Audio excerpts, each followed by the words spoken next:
means that there was $4 million in this adagio that went to the bottom line of the budget.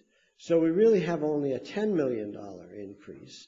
And then because we are eliminating the rapid housing program and not replenishing it in any way, we've lost another $3 million.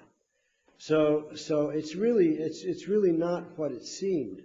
And what's at stake, and I agree with you, Mr. Barry, 100%, is I don't know how I can support the approval of a budget that doesn't clearly state the consequences of what we're not going to spend money on and what we are spending money on. And to give the flavor of this, this means that in order to save $7.1 million, as soon as the hypothermia season ends, we empty DC General. We empty it. So all of those families who, you know, it's not exactly the Taj Mahal, right? You know, but all of those families which are at DC General, they're out on the street. They pack up their things to whatever they've got going on, and they're back. And so the little babies are back on the streets, the little babies are back in the stairwells, the little babies are back in the bus station or in the cars. And that's going to save us $7.1 million. And then we're going to not have any non-hypothermia homeless services in terms of residency for single homeless adults. You know, they will only have the cold, the bitter cold weather, and then they're out to wherever they have to go. And that saves us $10.3 million. And then to a lesser extent, there's something about transportation and outreach and feeding and so forth, which are smaller amounts. But those are the major impacts. Why don't you just say it? Why are you saying, this is the part that is, you know, maybe it's just so bitter for you, you don't want to say it. But on page 4, you say programs that may not be funded. Come on. You know, these are programs that certainly will not be funded, you know, at least not to any substantial extent. Am I right or am I wrong? What I was going to say about that is the reason why it says likely, because we are in a process of making all the decisions, and let me try to explain it in a couple different ways. No, wait, no, Mr. Swan. We are in the process of making decisions. You've had your process. This budget is now before the Council of the District of Columbia. You are advising us in the sense of giving us information.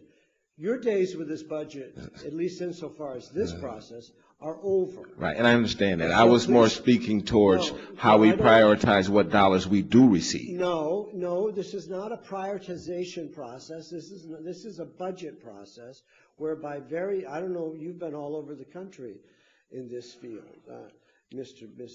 Burns, and surely you've had this experience of budget before. This is now the province of the council. Mm-hmm. Yes. And I'm not interested in passing a budget that lets you prioritize.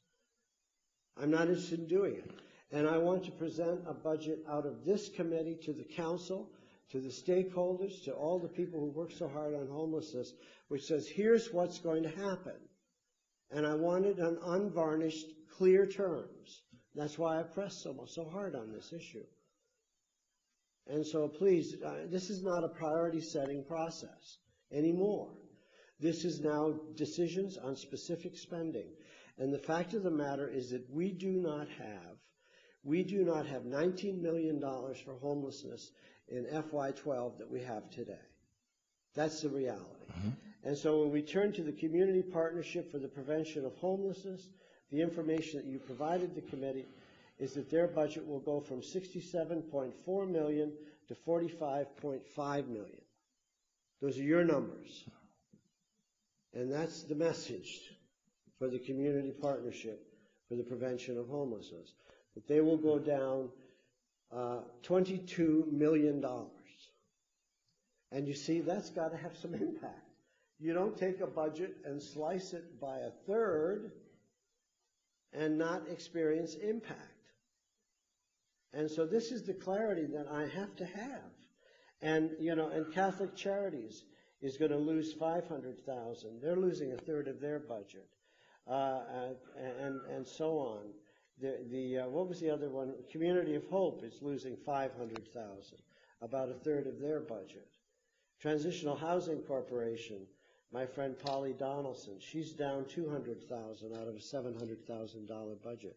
This is what's going to happen if this budget is passed.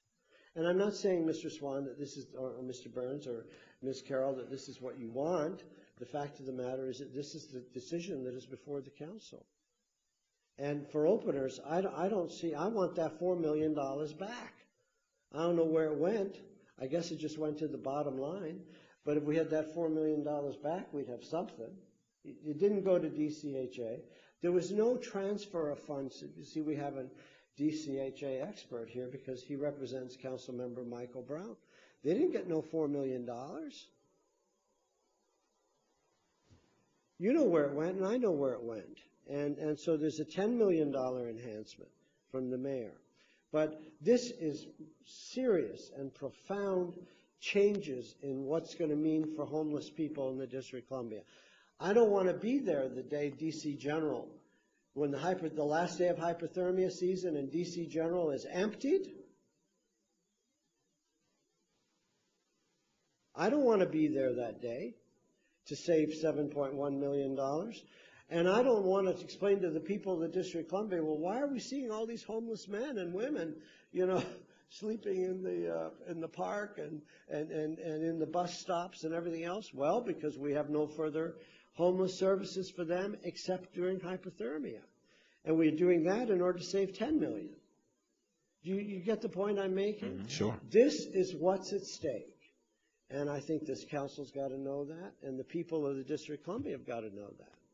And so I think we've got more clarity on this than we've had heretofore, which is good. It's good for homeless. It's good for all of us to know just what the consequences are of this budget action. Did you want to say anything in response to my little comment, Mr. Burns? No, sir. You don't? Okay, Mr.